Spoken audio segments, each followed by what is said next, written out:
Hola amigos, bienvenidos a otro sábado cultural que esta vez dedicaré a un tema muy subjetivo y muy difuso, si ustedes quieren, ambiguo, pero que tiene sentido después de todo y tiene que ver con las primeras lecturas que uno ha hecho o las primeras lecturas que nos marcaron, las primeras, en otros casos no una lectura, sino que muchas lecturas, y más que las muchas lecturas, la biblioteca donde estaban los libros con los cuales hicimos esas lecturas. Eso ha marcado a muchas personas, a las personas que leen, por supuesto, no a los otros, aunque a los que no han leído nunca nada o muy poco, también están marcados, pero de una forma negativa, están marcados por la ausencia de algo que les haya, que les diera significado a sus vidas, incluso que orientara su vida desde un principio, como ha pasado con muchas personas, de las cuales hay testimonio en sus propias biografías, personas muy conocidas, importantes en el campo de la ciencia, de la filosofía, de la literatura, etcétera, que han contado en algún momento cómo tal o cual libro que leyeron de cabros chicos, a veces muy, pero muy chicos, eh, los, los orientaron desde ese momento en forma oscura, cuando uno es niño no tiene claro nada de nada, pero después con el tiempo uno descubre, se le aclaran las oscuridades de la infancia, o quizás muchas veces al revés, en la edad adulta se oscurecen las claridades de la infancia, las dos cosas. Estas primeras lecturas pueden ocurrir en las instancias más diversas, pero normalmente quien quedó marcado por esas primeras lecturas, marcado en un sentido diverso, distinto, no siempre es del mismo modo según las personas.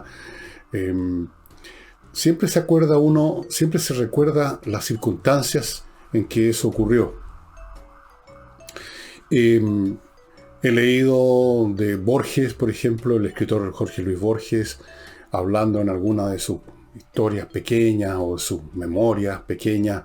Sus obras en general son de poca extensión. Era un hombre, era un miniaturista literario, en cierto sentido, Jorge Luis Borges. En alguna parte menciona la biblioteca de su padre, una biblioteca inmensa que era como un dios tutelar de la casa, y eso lo influyó tremendamente.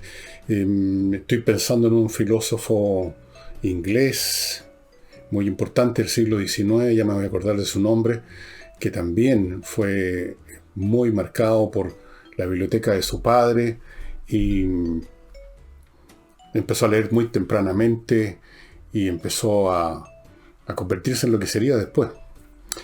Eh, yo también recuerdo el caso personal mío. Tuve que cortar momentáneamente la grabación por una insignificancia, pero en fin. Yo recuerdo mis primeras lecturas, recuerdo exactamente el día, no la fecha, pero cómo era el día, en qué circunstancias, cómo ocurrió. Lo he contado en otras oportunidades. Mi hermano y yo entramos a la pieza de mi madre un domingo en la tarde. Mi madre está en la pieza muy oscura, está durmiendo siesta. Nos ponemos a hurguetear, hemos abierto el closet.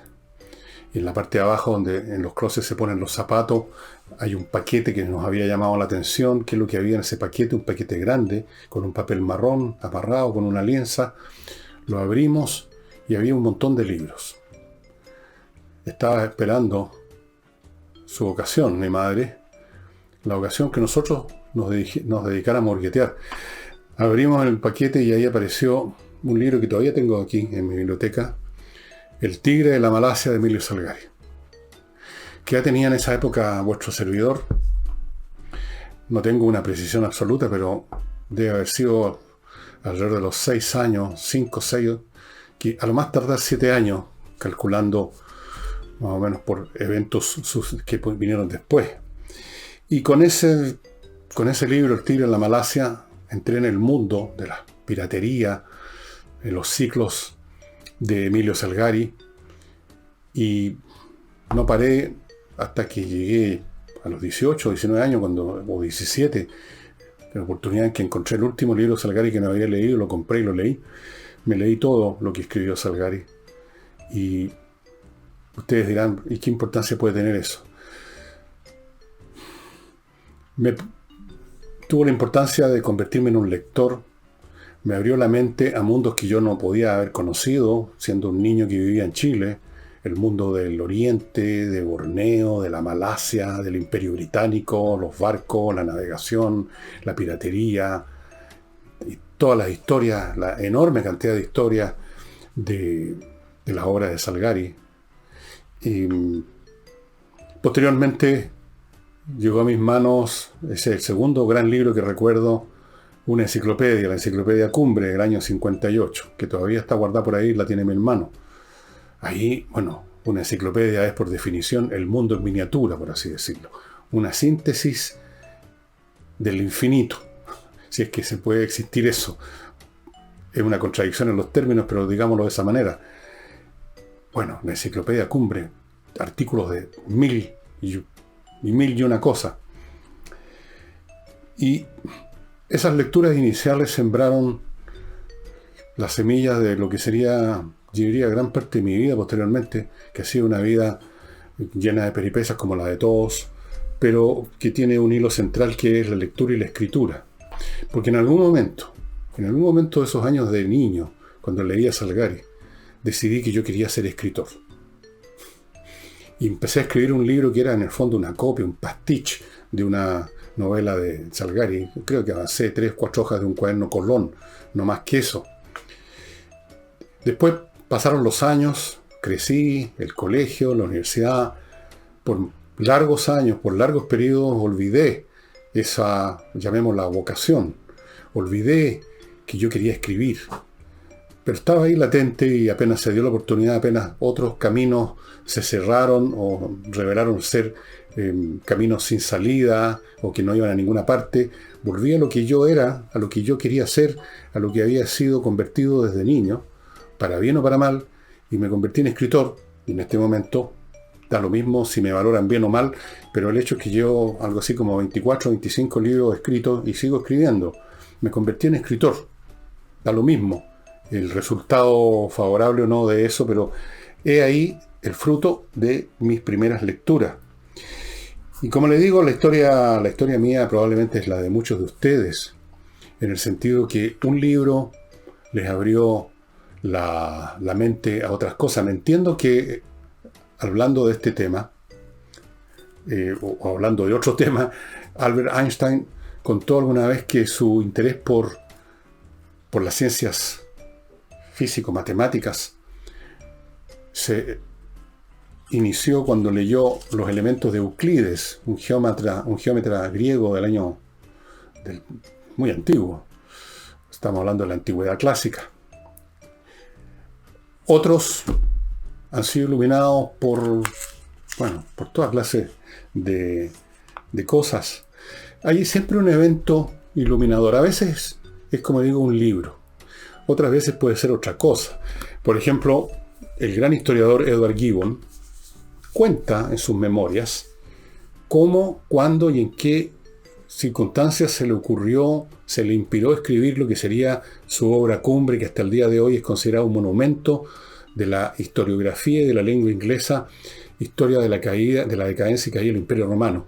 Y cuenta cómo estaba un día en la tarde en el Foro Romano en Roma, a una hora, me imagino, al atardecer, tipo ya nochecita, y iban pasando unos monjes cantando unas maitines, se llaman esas canciones religiosas que cantan a ciertos momentos, y viendo eso y escuchando eso y rodeado de esa atmósfera fue que se inspiró para escribir su obra magna, por la cual se le recuerda, su gran obra. Y hay muchas historias así. Por eso que en una casa la existencia o no de una biblioteca hace la diferencia para los niños que viven ahí. Una casa sin biblioteca, una casa donde lo que hay es, para lo que parecen ser los enseres clásicos de hoy en día, el televisor, los computadores, y 0 libros o muy poco, o sea, sin que tengan peso, sin que tengan presencia. A lo mejor 2 o 3 libros en un rincón, pero no hay una presencia bibliofílica, o bibliofágica, o bibliománica, o como sean que ustedes quieran decirlo. No hay una presencia, un llamado. no hay este edificio que para un niño es una biblioteca que hay que mirarla para arriba. A mí me pasaba, y a todos los niños nos ha pasado, un edificio con libros y libros, algunos de los cuales son inalcanzables porque están muy arriba. Esa presencia permanente hace un efecto tremendo. Y su ausencia también. Hay efectos que consisten en que no hay efectos. Hay efectos derivados de la nada, por así decirlo. El efecto de una casa sin biblioteca es un niño que no lee. Y un niño que no lee va a ser un adulto distinto a quien hubiera podido llegar a ser si hubiera leído. Eso es inevitable. Un niño sin lecturas es una mente, es como un espacio de tierra que no ha sido cultivado, que no ha sido sembrado, que no va a dar nada más que lo que casualmente caiga ahí de semilla, alguna cosa pobretona. Eso es completamente inevitable. Ahora, para muchos que no leen, la lectura es casi como una carga, una tarea. La asocian con la lectura o el estudio de libros de colegio. Como un deber pesado. Porque en el colegio la lectura era un deber. En la clase castellana, por lo menos en mi época, había que leer tal o cuales cosas. Bueno, no tanto en mi época, un poco después de mi época. Habían listas de libros. Y habían exámenes, pruebas a ver si se había leído o no el libro. Entonces el libro se empieza a convertir en un objeto desagradable, un objeto de prueba, un objeto de notas. Algo que hay que hacer por obligación. Pero la lectura, de verdad, la lectura que siembra semillas y que luego florece a lo largo de la vida, y puede florecer de inmediato, puede florecer mucho más tarde, muchos años después de la lectura, se origina en una lectura libre, voluntariosa, o que nace del gusto, que nace del interés y la curiosidad de uno y no de una exigencia. Hay un libro que les quiero mostrar al tiro a propósito del libro, que se lo mostré el otro día. La lectura de los libros de este escritor muy poco conocido en Chile, o sea, prácticamente desconocido incluso en su país, en Inglaterra, Holbrook Jackson, que ha escrito libro, el más interesante de todo a mi juicio, se lo he mostrado, es Anatomía de la Bibliomanía. Pero escribió otras cosas, una de ellas es esta, donde habla de todos los elementos, aspectos que tiene la lectura. Muchos. Yo lo estoy releyendo, como ustedes ven, lo tengo marcado acá, y tengo notas de mis primeras lecturas. Y una de las cosas que insiste Holbrook de distintas maneras es que la lectura no es simplemente una recepción pasiva de lo que se le ocurrió poner en el libro al escritor. La lectura es un acto creativo. El libro llega a existir con la lectura. Lo que produce el lector es una obra de arte. Marcel Proust, el gran escritor francés, autor de En busca del tiempo perdido, o En la búsqueda del tiempo perdido, decía que el escritor le entrega al lector un instrumento para descubrirse a sí mismo su propio tiempo perdido, en este caso. Es el lector el que con su experiencia, con lo que ha vivido, con su imaginación y con su inteligencia, crea el libro. Por eso que hay tantos libros como lectores, en cierto sentido. Naturalmente hay puntos comunes, obviamente, pero las diferencias son tan importantes, las reverberaciones que cada cual obtiene, que cada cual crea, para lo cual lo que escribió el autor es meramente un instrumento, salvo que uno sea un lector extremadamente pasivo, o salvo que estemos leyendo un libro que tiene un valor meramente instrumental como información, entonces uno pasivamente, por así decirlo, uno no tiene que interpretar nada, uno tiene que entender, asimilar y guardar en memoria lo que nos están informando. Pero en cualquier otro tipo de lectura, incluso en lecturas de textos que supuestamente más académicos, si hay algún elemento que no sea tan puramente informativo, es el lector el que recrea, el que crea, el que hace de ese libro una cosa viva. Con un libro uno hace conexiones con otros libros que se han leído, con experiencias que se han tenido, con todo. Es todo un mundo que está olvidado, como el tiempo perdido de Proust. Todo eso que hemos vivido, que normalmente está en un fondo al cual normalmente no tenemos acceso, no nos acordamos que hay un acceso, todo eso brota surge y enriquece la mente, y enriquece la mente no solo en un sentido de lo agradable que puede hacer recordar algo, sino que para entender lo que nos está pasando ahora. Todo eso ocurre con el proceso activo de la lectura activa, la lectura que no está apurada, la lectura que se detiene a saborear y a meditar lo que leyó, la lectura que no está tratando de batir un récord de velocidad, la lectura que no se está haciendo por exigencia, por deberes, sino que por gusto, por placer. Antes de continuar con esto, amigos, quiero recordarles algunos sponsors nuestros. En el primer bloque de esto les voy a recordar la base de administradores.cl, donde, tal como lo dice su nombre, es una base de administradores de condominios, de edificios. Miles de personas que están trabajando, que han trabajado en ese rubro, con sus currículums, con sus historias laborales, para que usted, si tiene que elegir un administrador, si tiene que buscar un administrador, no simplemente se limite a recibir una sugerencia de un amigo que llamó por teléfono preguntándole, ¿conoce a un administrador por ahí, alguien que administre? Usted tiene una base de datos aquí, una base con miles de nombres, y por lo tanto puede escoger exactamente la persona que necesita. Base de administradores.cl. Les recuerdo Oxinova, este producto que ya saben, mezclado con un litro de agua, este polvito se convierte en una colonia de bacterias que se come, destruye las bacterias del mal olor. Esto es fundamental en aquellas circunstancias donde sí que se acumulan muchos malos olores, los pozos sépticos, por ejemplo, las letrinas, casas que no tienen salida a alcantarilla, como ocurre con muchas casas de campo o en casas en la playa también. En muchas oportunidades tienen simplemente pozos sépticos. Esto es la solución. Para casas con salida a alcantarilla también es muy útil, porque igual en la red de cañería, que son complejas, tienen muchas, ni siquiera curvas, sino que ángulos rectos, las cañerías por los muros, se va juntando material orgánico y empiezan a salir malos olores. Oxinova es la solución. Para quienes necesiten ahora llevar a cabo un trámite que consiste en mover algo de un lado para otro, un documento, un paquete, algo, una cosa, un objeto físico, Ideal Service, estimados amigos, iservice.cl es la dirección en internet. Usted les encarga a ellos y no tiene que preocuparse ni molestarse. Puede ser un individuo que se le quedó algo en otra ciudad, puede ser una empresa que todos los días necesita mover documentos de un lugar a otro, traer documentos, no tiene personal para eso. Ideal Service es eso, un servicio ideal. iservice.cl.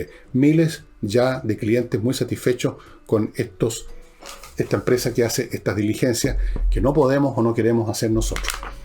Y para establecimientos comerciales de mediano tamaño, hoteles de mediano tamaño, mini market, restaurantes, cosas como esas, donde se maneja, se atiende gente, no en cantidades industriales, pero se maneja gente, donde hay que mover mercancía, donde hay que administrar al personal, donde hay que hacer contabilidades, qué sé yo, pagar impuestos, millones de cosas en la gestión de una empresa de ese tipo. ICG Chile es la respuesta. Ellos disponen de soluciones informáticas hechas a la medida para ese tipo de establecimiento. Quiero contarles que ICG Chile es una subsidiaria de una empresa europea que lleva 37 años en este rubro, y no será por casualidad. En el área informática, que es muy volátil, una empresa que no es óptima no subsiste. Ellos han subsistido 37 años porque han sabido siempre ponerse al día y ofrecer los mejores productos. Esta es la solución informática para su tipo de negocio. Es fácil, yo conozco el software, se aprende en 15 segundos, rápido, fácil de usar. Todos los elementos de su gestión van a estar bajo control. ICG Chile en todo Chile. Naturalmente, el caso que yo les decía al principio del programa de un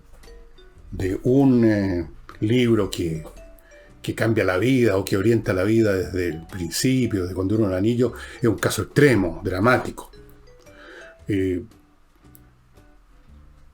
Las vidas son bastante más complejas que una simple trayectoria. Hay algunas personas que sí han tenido una simple trayectoria, que desde niños se convirtieron en filósofos o músicos, un Mozart, cosas así. Pero normalmente nuestras vidas son más complicadas, más desordenadas. Seguimos caminos laterales a veces que luego nos hacen regresar al camino principal y luego otra vez tomamos un desvío que estaba cerrado, probamos nuestras manos en distintas cosas. Así que también ocurre que ese libro inspirador, a veces en realidad son muchos libros. Y no necesariamente inspiradores de toda una vida, sino que iluminadores de un pedazo de nuestras vidas. Y que pueden sumarse a otras lecturas también. Esto es un tema más complicado que el libro La vida. Como yo no puedo hablar más que de la única persona que conozco bien, que soy yo mismo, creo que me conozco más o menos bien, les puedo contar algunas de las cosas que me hicieron sentido y en qué sentido me lo hicieron. Ya les conté de Salgari, el primer escritor que yo empecé a leer, y todo lo que significó para mí de convertirme en un lector desde menos que alrededor de 6-7 años.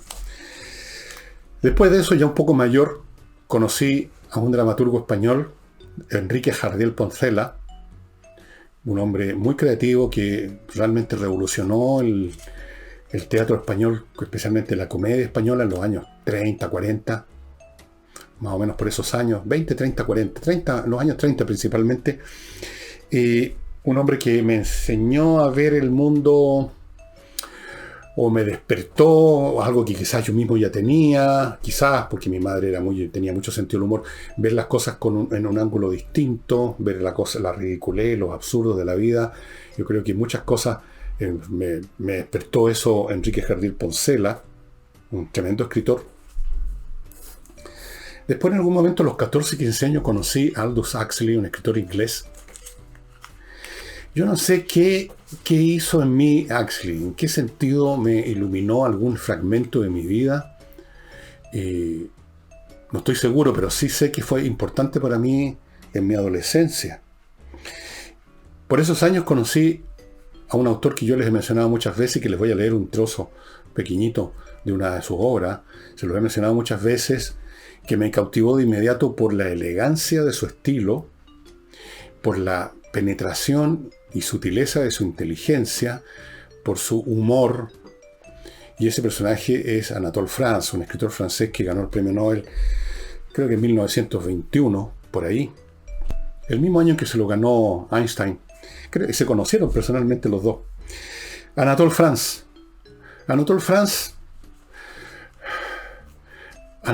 para mí ha significado tantas cosas que no puedo ni siquiera empezar a decirlas. Probablemente es uno de los elementos que ha influido en mi manera de escribir, sin ser yo Anatole France, ni mucho menos, pero su precisión, su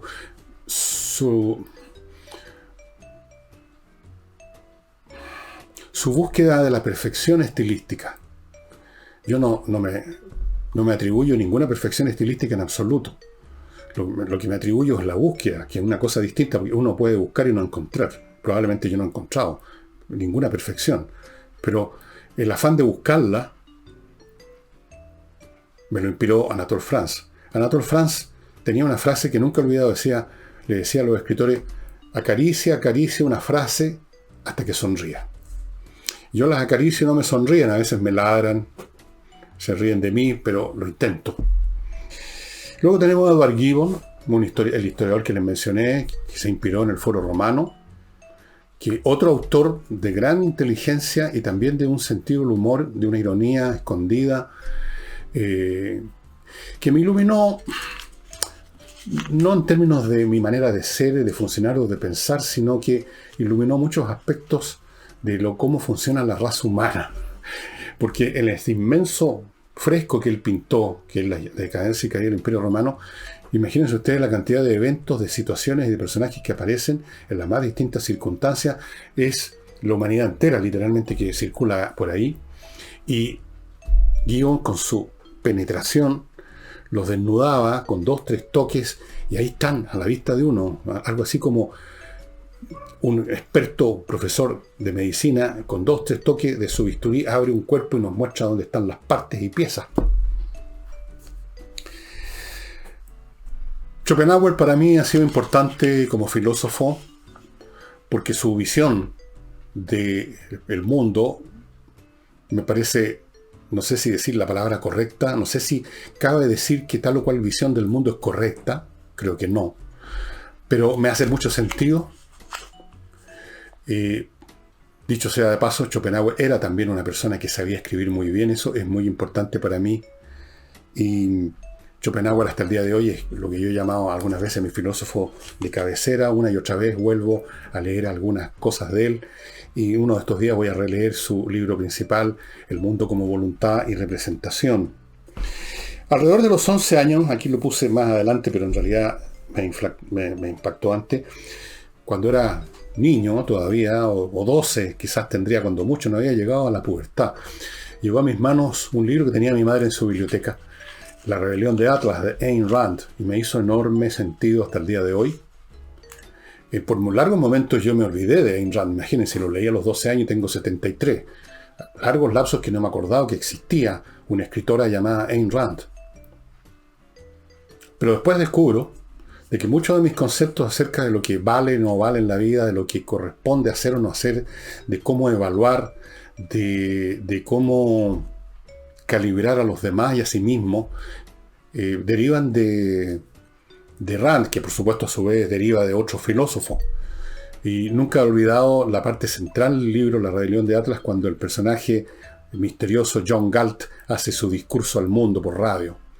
Y ahí explicita Ayn Rand, en realidad, su visión, su A es A, su visión objetiva de lo que es el mundo, sin sentimentalismo, sin patetismos, sin poner a los débiles, digamos, por encima de los fuertes, sin esta filosofía henchida de morbidez, de enfermedad, que es la que ahora predomina.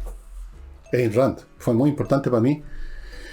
Y luego tengo a Descartes, un filósofo francés que me enseñó, literalmente en su discurso del método, a pensar con claridad, a dividir los problemas en sus partes componentes, a examinar el sentido de cada palabra y no dejarme arrastrar por la retórica florida.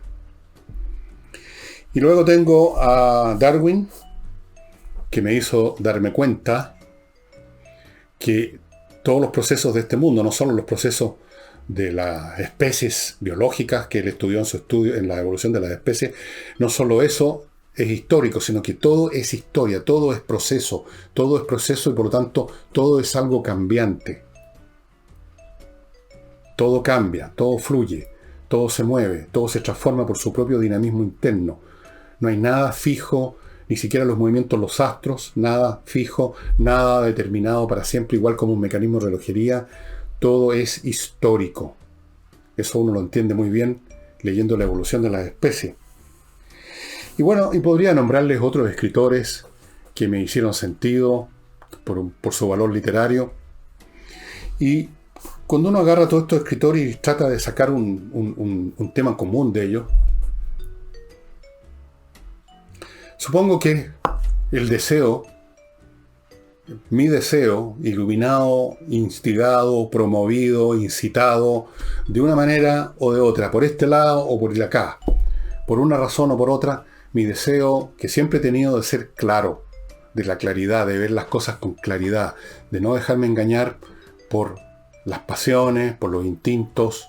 Puedo dejarme arrastrar, pero no engañar, por la palabrería, por los buenos deseos, por las agendas personales, por los intereses. Ver claro y explicar claro, hablar claro, la claridad, la claridad, la claridad.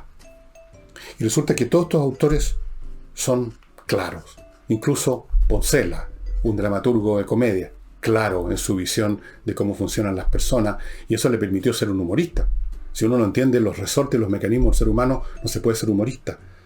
Huxley, un personaje central de una de las novelas de Huxley, se llama, porque el personaje está ahí, existe en la eternidad los personajes de ficción, Philip Quarles, de una de sus obras que tengo por aquí, creo que es Ciego en Gaza. Philip Quarles, también siempre pensando las cosas, concibiendo las cosas. Anatole France, la claridad hecha persona, una claridad deslumbrante. Gibbon, lo mismo. Schopenhauer, lo mismo. Schopenhauer es un filósofo de la claridad. Ustedes no tienen ni una dificultad para leer ninguna página. Todas las páginas de Schopenhauer son clarísimas. No hay nada que sea oscuro, que sea con palabras inventadas, con términos retorcidos. Todo es transparente. ¿Para qué hablamos de Descartes? Del discurso del método. La filosofía de Ayn Rand, o sea, de su personaje John Galt, es la claridad misma. Y el trabajo de Darwin, bueno, ¿para qué? Uno puede ver un trabajo científico que se retuerza y que chapalee en la oscuridad, entonces deja de ser ciencia. La ciencia es aquello que busca descubrir lo que es. Busca, no necesariamente encuentra. Y eso significa aclarar. La luz del mediodía es la que me gusta a mí, no el anochecer. El anochecer romántico, lleno de oscuridades y de misterio. No, quiero claridad. Entonces, fíjense ustedes, pongamos que yo en vez de leer a Salgari, en vez de leer a Poncela, en vez de leer a Axel, en vez de leer a Franz, me hubiera dedicado por algún motivo a leer poesía. Sería yo otra persona. Sería una persona completamente distinta. Ahora, los mecanismos en virtud de los cuales estas personas producen tales o cuales efectos, eso ya es un tema que, digamos, sobrepasa mis capacidades, es un tema para algún filósofo o doctor en psicología que vea de qué manera una lectura produce tal efecto que a su vez produce otro efecto, y así, por una sucesión de reverberaciones o ondas, uno termina siendo así o de otra manera. Pero antes de continuar, amigos, porque tengo más para ustedes, les quiero recordar el Hotel Marimari, que está en la región de los lagos, que es realmente fantástico. Un hotel que casi no debería llamarse hotel, debería llamarse Shangri-La. Es un lugar no para simplemente ir a dormir, porque en el fondo uno quiere estar en la ciudad, no. Eso es para estar ahí, y en la región donde está, que es la región de los lagos. Fantástico.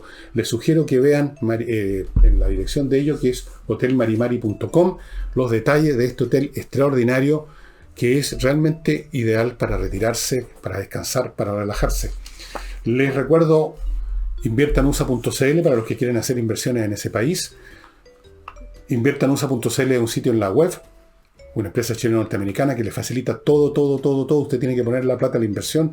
Ellos le abren cuenta corriente en Estados Unidos, le han ofrecido todas las opciones. Si usted no tiene ninguna idea de dónde invertir, le abren cuenta, le consiguen crédito, lo ayudan a constituir sociedades comerciales, le entregan, le consiguen, le tramitan una visa de residencia, todo en inviertenusa.cl.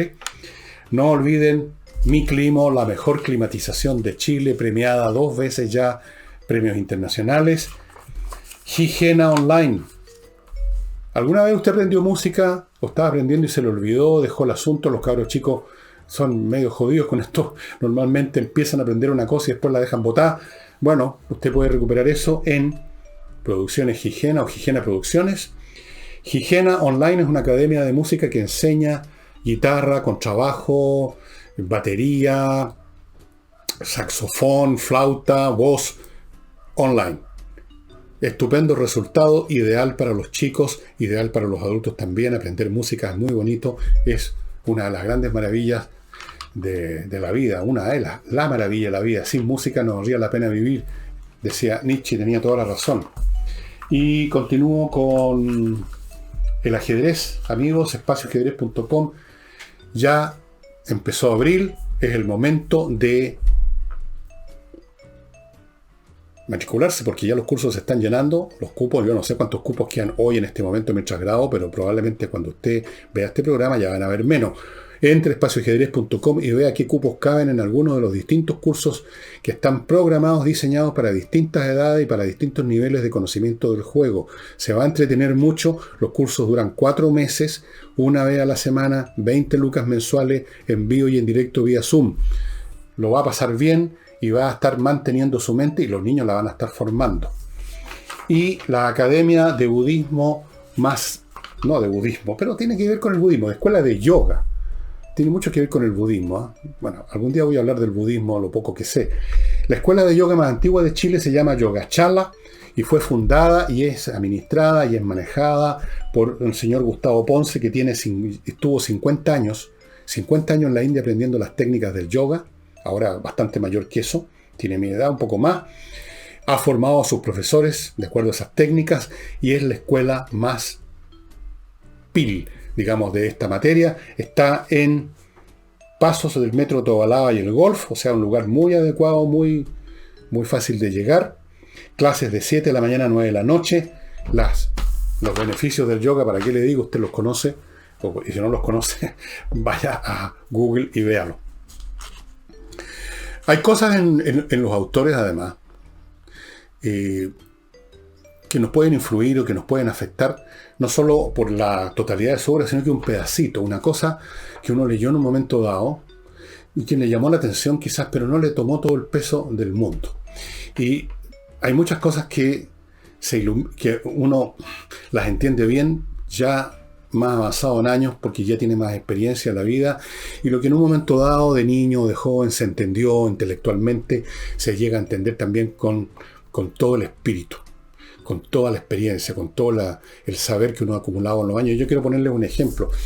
Es un trozo chiquito que voy a leerles, de Anatole France precisamente, que está en un libro de él que se llama La vida en flor. Como está este libro que me regalaron hace tiempo, está en francés, voy a ir traduciendo sobre la marcha, pero al traducirlo en la marcha de repente uno vacila y se demora, ustedes me lo van a perdonar. Cuando yo lo leí, hace muchos años, La vida en flor, y leí este párrafo, esto que voy a leerles ahora, me llamó la atención y me quedó dando vueltas, pero ahora de viejo lo entiendo bien todo lo que significa.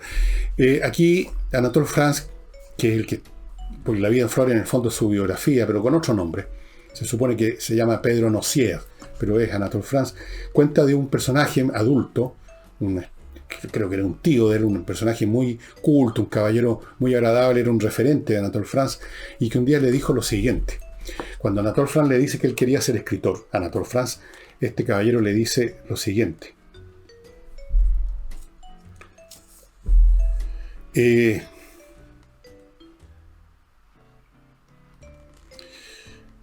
Toda obra literaria, dice, donde el autor pone o pretende poner en evidencia su espíritu, revelarse, señalarse, buscar dejar una huella en la poesía, o en la novela, o en la filosofía, o en la historia, es una aventura que más vale la pena no tentar, no probar, si se tiene deseos de vivir tranquilo e independiente. Créeme, mi amigo, oculta tu espíritu. No escribas. Si tú publicas un libro débil, demasiado débil, demasiado de poca monta como para hacer ruido, que es lo más probable, dice, pues el talento es muy raro, dale gracias a los dioses. Te evitas una desgracia, tú no arriesgas nada, salvo ponerte en ridículo en la intimidad, lo cual no es terrible. Pero, si tú tienes talento, un talento notorio, como suficiente para adquirir la celebridad, no digo de la gloria, dice, si se te nombra, adiós tranquilidad, adiós quietud, paz, adiós reposo, que es el más importante, el más apreciado de los bienes. La multitud de los envidiosos no cesará de pisarte los talones. El innumerable ejército de los sin talentos que repletan las salas de teatro y las oficinas de redacción de los diarios espiarán todas tus acciones y las convertirán en crímenes. Te llenarán de ultrajes. Dirán de ti 1000 y 1000 calumnias y se les creerá. Nunca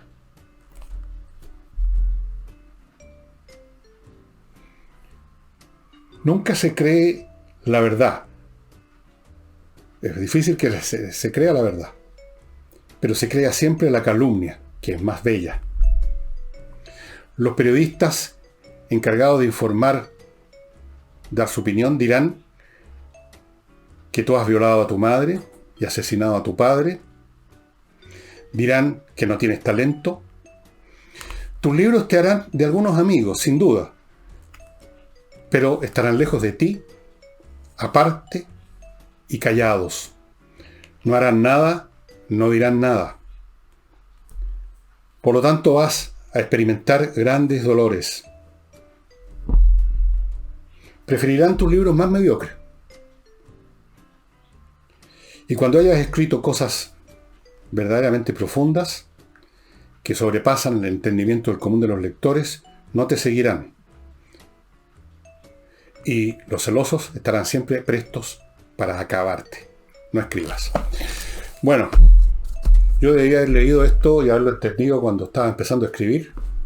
No me arrepiento de haberme convertido en escritor de 20 y tantos libros, pero muchas de las cosas que dicen aquí, y sin que yo haya llegado a ninguna gloria, ni mucho menos, son ciertas. Lo que uno de bueno ha hecho no consiste en otra cosa que silencio.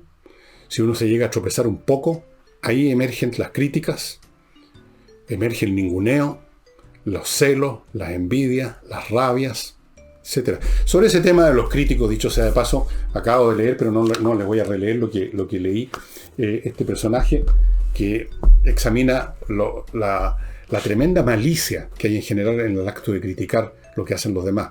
Incluso, por ejemplo, grandes artistas que no tendrían por qué tener celos de nadie, son suficientemente ricos en talento y sin embargo aún así no toleran la obra de otros. Pero en fin, los consejos, vengan de donde venga, rara vez uno los sigue. Uno tiene que hacer lo que tiene que hacer. Yo me dediqué a escribir, finalmente, principalmente lo que hago. Puedo hacer otras cosas para vivir, para comer, para pagar las cuentas, pero lo que me define a mí, lo que yo me considero que me define en mi escritura, buena o mala, da lo mismo, es lo mío. Y lo que decía aquí este personaje que le decía Anatole France, que igual se convirtió en escritor, es totalmente cierto. Las turbas de la mediocridad, de los picados, son infinitas y están siempre al aguaite para destruir aquel que cometió la audacia de tratar siquiera, no digamos sobresalir, sino que tratar de hacer algo por un poquito mejor que la norma. Bueno,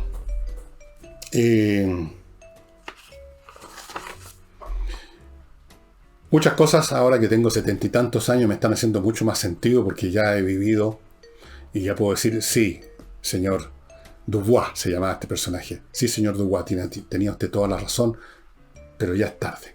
Normalmente uno en la vida comprende las cosas, comprende la dimensión de las cosas, el valor o falta de valor a veces de las amistades que se juraban ser íntimas tuyas, las comprende cuando ya es tarde. Uno llega a la edad mía, o incluso de antes, con un conocimiento pleno que no es muy alegre, y ya sirve de poco porque uno ya está de retirada de todas formas. No sé si incluso de saber estas cosas como las sé ahora las habría podido aplicar en mi juventud. Siempre uno se hace una esperanza de que con uno va a ser distinto, que uno va a salir adelante, que los envidiosos no van a hacer nada detrás de uno, que no van a haber gente que se coaliga y se concierta para destruirlo a uno, que eso no le va a pasar. Pero pasa, créanme que pasa. Y eso sería todo por hoy, estimado amigo. Espero no haber sido demasiado divagatorio, pero tal vez el tema mismo se presta para la divagación. Bien, muchas gracias y nos estamos viendo mañana domingo con Álvaro Sala.